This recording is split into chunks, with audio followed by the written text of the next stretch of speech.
jump in. Thank you for that. Give me chills. It's so deserved. Thank you all for being here. I am so excited to get to talk to Dwayne about this project, about his work, because I feel like the word transformational gets overused in this business, but what you did in this film is truly, truly transformational on every level. A little bit about that transformation physically and vocally and emotionally, but I want to start with the physical, because a lot of times guys have it easy because you guys roll in. We're there 2 hours early getting the hair and the makeup done, but you felt our pain on this one because you had all these prosthetics. I'm sure you had to come in very early. Will you talk to us about the transformative process of looking more like Mark Kerr? Sure. The process was about 3.5 to 4 hours every day in the makeup chair. So I was feeling your pain, ladies. I really was. And that was daily, and it was approximately 23 prosthetics overall. But what's interesting is I think this is one of the reasons why Kazuhiro, who is our prosthetic makeup artist, is one of the greatest, or considered the greatest of all time, in that he made the prosthetics so, in a way, subtle. 23 of them that you didn't really notice and you think, but it was new eyebrows, not just the brows, the hair, but the placement of them, the top of my eyes, all up in here, some nose, cauliflower ear, scars. It was a lot, but it was also the most important thing. One of the most important things in order to immerse yourself. And very early, I felt like if I was going to do this and do it right, then I had to embody Mark Kerr, and you guys know what this means, a kid in his skin. And in the process of doing that, I can't tell you just how invaluable it was. I'd have my work, and I'd look down at my phone, and do my work, and about every 20, 30 minutes I'd look up. Something else would be different. Look up, something else would be different. Then by the end of about 3.5 to 4 hours, I'd look up, and it was Mark Kerr by the time I left that trailer. It really honors your work because you have the burden of being one of the most famous human beings on the planet. And yet this story is so important. To honor Mark Kerr's story, we had to forget about The Rock. And your work so elegantly makes us forget about it, but the prosthetics help us visually to go on that journey with you. So it's like the pieces really honor the inner work that you were doing. Thank you for saying that, and that was something that was important to me, but also on a, just, I've been doing this for quite some time. I love what I do, so we love what we do. But I didn't know if I could disappear. And I wanted that. I would always look at my friends who are great actors, who we all know, and watch them disappear. And I think, I want to do that. And then I didn't know if I could, and then I would get met with, oh no, you're fine how you are. You can't disappear because you look how you look. And then when I got with Benny Safdie, and then we got with Kazu, and that fear that I had and that concern, that insecurity kind of just started diminishing the more I worked with Kazu and Benny. And Benny said something really cool I want to share with you guys. So there's the version. You guys have seen now what Mark Kerr looks like for real in real life at the end, when he was shopping for groceries. We're all like, who's that guy? Mark Kerr is the other guy I watched the whole movie. Which was, I think, kind of a bold move to do that, which Benny wanted to do. And it only works as a bold move because you're so good. Because if he came on screen and it didn't remind us of you, it would take us out of the movie. But he comes on screen and affirms and confirms your performance. It's extraordinary. Otherwise, you have to cut it because you'd be like, oh, that's not what he did. By the way, thank you for saying that too, because that's what Benny said. So my own, before we started to shoot the movie, my own insecurities were at times taking over, and when I read that, because he had added that in the script, and then I saw it and I called him and I said, is it the real Mark you want? And he goes, yeah, it's real Mark. He's shopping for groceries and he's going to drive away in his pickup truck. I got nervous because I felt like people would reject that, or it may remind them that, oh, right, I was watching The Rock the whole time. And then I said to Benny, are you sure you want to do that? And he said, well, if we do a great job, and he goes, and if you do the job that I believe you're going to do, when they see him, they'll go, wow, DJ did a great job. That's exactly and you're what absolutely happens. right. That's exactly what happens. So let's back up a little, because I love that you talk about time, and I really love that you so boldly shared in this room that you were afraid you couldn't disappear. Because I don't associate you with fear. You and the characters you play are so bold and brave. But this is a courageous, artistic swing. And so I want to talk about how this came to be, because I know you learned about Mark Kerr a long time ago, and then you took your time to come to this project. Talk to me about that. I did. Talk to us. I talked to all of us in this chat. I'm being so selfish. It's all good. We're all in it. I saw the documentary in the mid-2000s, I think, and I was really moved by the documentary. Moved at this guy who would, and by the way, I knew of Mark Kerr, like in the world of wrestling and combat sports, and even boxing, like you, in MMA, you knew who he was. He was a legend by that point, by the time the documentary came out. But I didn't know his deeper story. I didn't know his addictions. I didn't know his overdoses. He actually overdosed twice. And he's lucky to be alive today. And he knows it. He's so grateful. And I was moved by the story of a guy who, wow, he had it all. Lost everything. And it was okay. And life just went on. And there was something about, even back then when I saw the documentary, that had intrigued me in that it wasn't the Rocky story, where at the end, I love Rocky movies, right? Where, especially 1 and 2, especially 2, he wins and it's amazing, and we like happy endings. But in this case, there was something intriguing about this.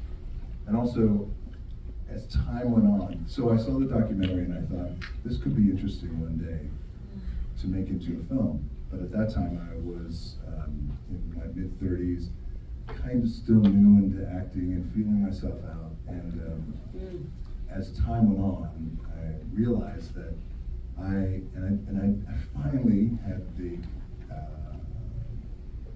don't know, maybe the guts to take the count. And I counted of all my friends who lost their life there. And these are all wrestlers and fighters. Wow. Lost their lives to addiction, struggle, and suicide, and there was 15. And my other one, who was my best friend, happened a few years ago. And so the story meant something different as life went on. And so in 2017 or 18, I was feeling this thing inside of me that was looking for the challenge. Like for a long time, I was chasing, as we all do, chasing the passion that we love and chasing acting and storytelling. But also, the truth is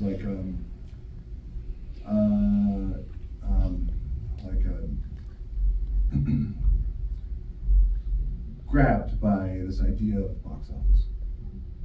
And what box office means and what that could mean to your career. And that for me meant, oh, I'm never going to get evicted again, and I can afford the stuff that I want to afford for my family. Success. Success, Success. yeah. Yes.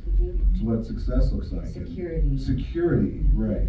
And then around 2017 or 18, I thought, well, I think there's more, and I want to do more. What is more? And then I just woke up one morning and I'm like, God, Mark Kerr, that story.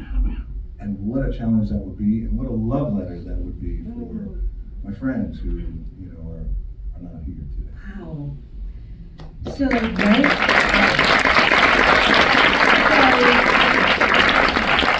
So you stir up this courage in you, which I just want to really acknowledge that for all of us creatives in the room. Like, when you get that call on your spirit to do something that scares you, those are the moments that really matter as an artist, I think. And so you get that calling, and then you surround yourself with people to support you. You have Kazu, who helps with the prosthetics. You work with a vocal coach, because that voice is different from anything we've ever heard you do before. Yes. How did you do Her that? name is Liz Himmelstein, and she came to me through Emily, and she was with Emily for Kitty Oppenheimer and a few of the roles. Emily said, we started talking about the character, and I said, he's from the middle of Ohio. He has such a specific accent. She goes, hey, I want to introduce you to Liz, and I worked with Liz, and that again was a fascinating experience because I didn't know this until she said it. She said, and our first week of research and study and trying to understand like the modulation of our voices. And we just naturally talk. It's just like how we breathe. We don't really think about it, or at least I didn't. But it's an instrument. But it's an instrument. Yeah. And I only used to think about it on like Moana, like animated films, where Yeah. you have to bring your voice to life. But she said, and I was having a little bit of a hard time getting it. And she said, well, look at it this way. She goes, when you talk, you speak from the ground up. And I'm like, okay. And she goes, Mark speaks from here up. It doesn't make him less anchored. It just means he not only does he speak from here, it's a little softer, and he has that accent, And then she said, and every word out of his mouth has a curiosity to it. Like he's curious. Wow, look at that.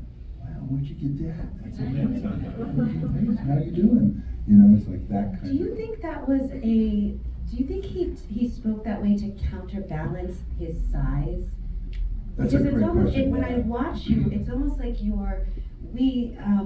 we're not afraid of you because of that voice. Even though we see you in the ring doing those things, the voice allows him to connect with people. Yes, I love that. He was, and he still is, very aware of when he comes into a room. And I think maybe this is why I love giving him his flowers, because he could have, at one time he was the greatest fighter on the planet. He could walk into a room, own the room, speak from the ground up, and be that guy. Yeah. He wasn't. He kept all of that at bay to make people feel more comfortable that you can come to me. It's okay. Very soft-spoken. He is a very soft-spoken, very, very kind man. Very emotional. You don't know we anything cry about very that. quickly. Okay, I want to ask you about Emily and working with Emily, because I want to know exactly at what point in making one of my favorite movies, The Jungle Cruise, did you look at her and think, I want to wrestle with this woman in a suicidal bathroom moment? Those kitchen scenes are like, they're devastating. You feel like you're watching something you're not supposed to be watching. And I want you, if you wouldn't mind, I would love for you to tell this group especially the story of what Emily said to you in the bathroom after that scene. I heard you tell that, when you told that story the other night at the end, when you guys were finished shooting that scene, sitting on the floor of the bathroom. She said to you 4 words. Do you remember? Do you want me to tell you? I love this story so much because I think this is really important to know as an actor.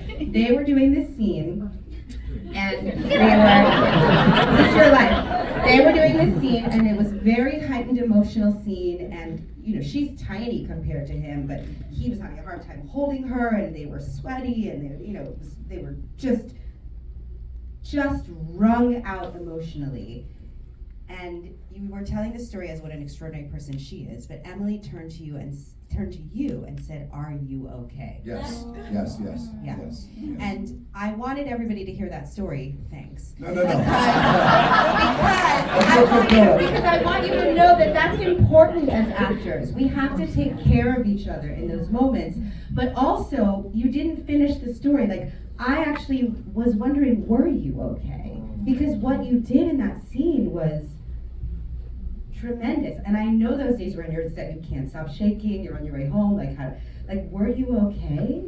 No, and that's the truth, and we've all been in that situation as actors. If we're lucky. If we're lucky, thank you for bringing that up, by the way. And by the way, that was a first for me. Like a film like this, and a scene like that, it's 8 minutes long. And that was, by the time she held the gun up, and by the time I broke the door down to the bathroom, that was all on tape. And He makes that door look like a natural.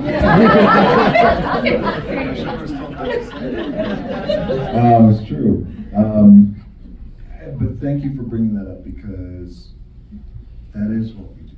And we do take care of each other, and we have to be there for each other. And I knew that to a degree, making a certain type of film. Big box office films, a 4-quadrant, those. There's a place for that. I visit, and I love making them, and they're a lot of fun. But I didn't know the emotional toll or the importance of going elsewhere until, and if we're lucky, and I didn't know how lucky I was until, watch your feet, I'm gonna drop a name here. I talked to Matt Damon, who watched it, and he said, I've been in this business for over 30 years. He said, I hope to one day be that lucky where I can have that grace. The kind of grace where I can just do this and take all the stuff that I've had and just pour it into something in this moment. And he was specifically talking about that 8-minute scene. And afterwards, so that particular scene, I as we were talking in the back, I in my career, the truth is, I have not had a place to put all the stuff and the trauma and the pain that I've gone through as a kid. I haven't had a place to put it other than here. And that's not that healthy, as you realize. Until now. Until, this wild thing happened where it's like, I could do the thing I love to do, which is tell stories and act, and then put all this stuff there. Because I used to have this thought and this theory or this philosophy that that's my stuff to figure out. I don't want to put that on screen. I don't want the audience to go through that. I'll do it, and I'll do it privately. But I want to present just the good stuff for them and send them home floating, is what I used to say. And so I realized in this film and in that scene that, I have a place to put it. And we had that scene, and Benny said to us, wherever you guys go, I would love for you, if you can, to end up on the floor, holding her. And I said, okay. And I already knew in my head that, sorry, I'm nervous now telling the story. I already knew that what I was going to tap into. Like as a kid, like I've witnessed fights like that with my own mom and dad, where you see things as a kid you shouldn't see. And then a lot of times I remember hearing things, getting woken up in the middle of the night. And when you're a kid and you're hearing things and you're left up to your imagination, well, that's not good either, because you're thinking stuff and things you shouldn't be thinking. But so I thought, okay, I'm gonna go there. This is it for me. So we have the scene, and then right before the scene, I said to Benny, I said, I'm just curious. We'll go wherever you would like us to go. I'll do my best to get Emily on the floor. And I said, I'm just curious why. And he said, because I've gone through that, where I was holding somebody who wanted to take their life, and we wound up on the floor. I went, okay, say no more. So, by the way, the house, like the bathtub was marble. That was a real house that he built on a soundstage, but he didn't want to build it like how we would typically build our sets, where the walls are movable. He wanted everything structured like a real house so he could hide the cameras. Yeah. So we never saw a camera when we walked into any of the houses. That's a blessing. Wow. So imagine when you guys walk on the set, you never see a camera, you never see a lighting setup. Everything was in the ceiling. So you could really disappear into the moment. You go elsewhere, and you completely disappear. We had the scene. We wind up on the ground. And I have never in my life held another human being who did not want to be held, and the last place they wanted to be is in my arms, and they're screaming things that you don't want to hear. You heard it. And not only that, Emily she's such a force as an actor. She goes to those places that are just, now I've witnessed it, that's hard to do. And you guys know, it's just hard to do, hard to go there. And she goes there with all she's got. She acts 10 feet tall. She is such a force. And I remember holding her. And it was such a wild feeling because she, in my arms, was the last place she wanted to be. And on earth was the last place she wanted to be. Yeah. Because in real life, Dawn took the gun, she put it up to her head, and she pulled the trigger. But Mark kept bullets in another safe. And so we knew that going in. And so so after that scene, it was just wrecked. Yeah. And we were wrecked. And I was holding her with all I had, and I thought I had like hurt her, and her arms were probably going to be bruised for weeks. I was like, man, I hurt a good friend. And I said, are you okay? And she's sobbing and trying to gather herself, and I'm sobbing too. And Benny comes in and he's sobbing.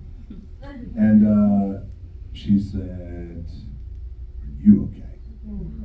And I'll never forget that, because it's like, it's what you said. It's how important it is. Like, we take care of each other. We have That's what to. we do. We have It's to. the only way we go those places.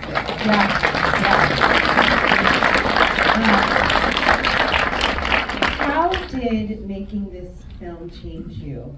Because I'm so, even this conversation, like, I'm a fan. I've seen you do so many interviews. I've never seen you this way in a conversation about your work, this thoughtful, this intentional and specific. And I'm really curious how this experience of doing something that you were scared to do and doing it well, how it changed you. It unlocked, I think, something in me, and the thing that it unlocked was it's okay to be afraid to do something. It's okay to be scared to do something. You have to, at some point, you're either going to walk away from it, not face it, it's okay, or face it. And I reached this point in my life where I have a beautiful wife at home and three beautiful daughters,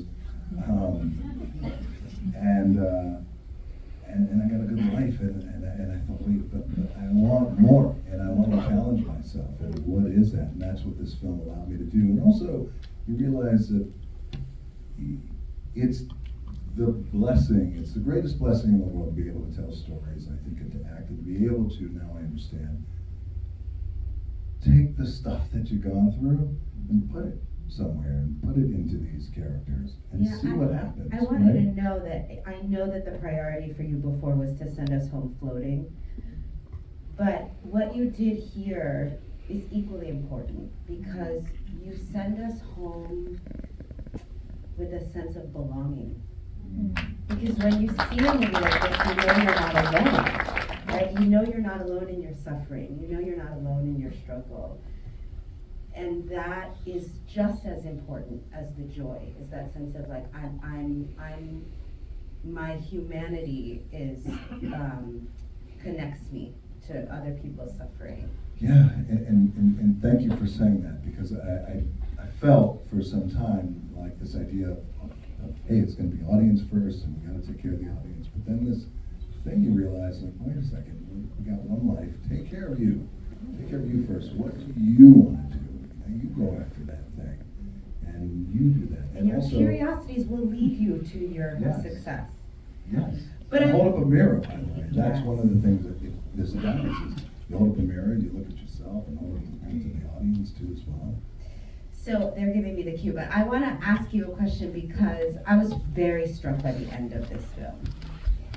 Because you don't often see an ending where the hero loses. And I thought it was such an interesting choice for you and for Benny, because you don't lose. Like, Dwayne "The Rock" Johnson is not somebody who loses. Ever. And so I was really curious why that message drew you, why you felt that it was important to not end the film as a winner. Because it's not life. It's not real. It's not, I appreciate this idea of this image, that I built from wrestling. Wrestling getting carried over to Hollywood, and I get it, but it's just not real life, and we do get kicked and we get knocked down, and we go through our shit, and we try to figure it out, and we make mistakes along the way, and then, I got a wife, Lauren's here now, there she is right there. Should have had Lauren. It's like 17 years in or 18 years in, and like we're still going through, trying to figure it out. It's like that. I'm trying to figure it out. She's been amazing, but it's just because it's just not real. And I felt like there was something that I just. There's a time and a place, I think, for characters like that I love. For example, we started shooting Jumanji, I told you this, 2-3 weeks ago. And I'm excited about that. We did a live action Moana, I'm excited about that. But a character like Mark Kerr, a character like, I'm creating with Watch Your Feet, I'm dropping names, Darren Aronofsky, Martin Scorsese. It's like I like this idea of, and I know it sounds so simple, but it's important, which is you walk into a room as a character and you don't know where to look, and you don't know what to do, and you don't have all the answers, and you have questions.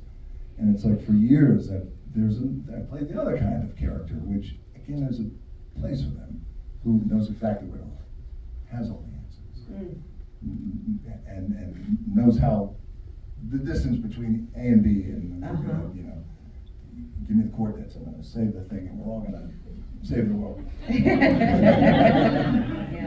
Cue the music, but I don't know, I just feel like there's something that's so important about humanity and what that is, and finally I realized that this idea that we talked about in the beginning of like audience first, and that served me for a long time, and I'm grateful because I built a career on that.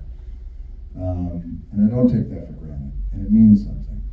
Because money ain't growing on trees, and people want to come to the theaters, and they do want to feel good. And this idea of audience first served me. But then I realized, wait a second, if I truly feel like I'm going to put the audience first, then wouldn't I give them all of me? Yes. And all of me is that Smash Machine. Yeah. So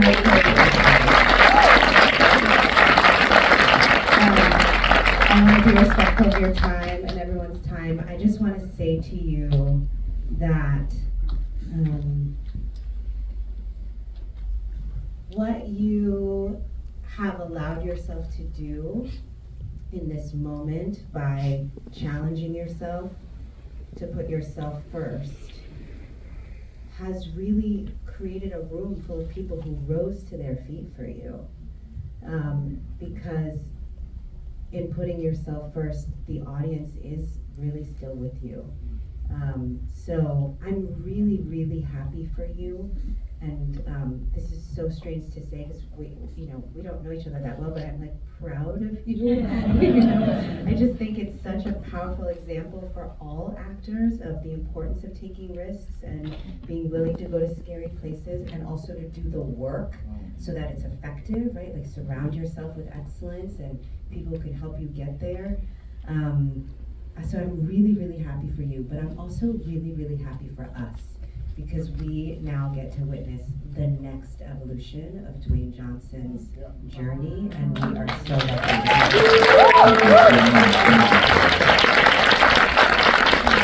Thank you so much for those beautiful words. I thank you, and thank you guys so much for coming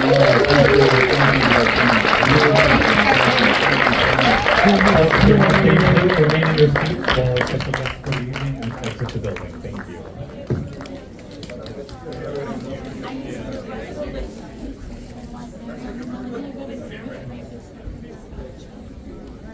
Oh my God, you amazing work.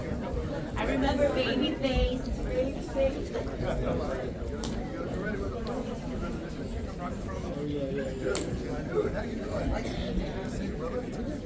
You gotta take it.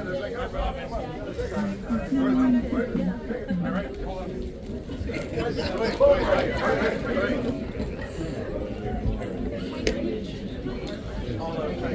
have someone handicapped right here. Dwayne, we have someone handicapped right here. Right here. And right here, sir. Thank you so much, Dwayne.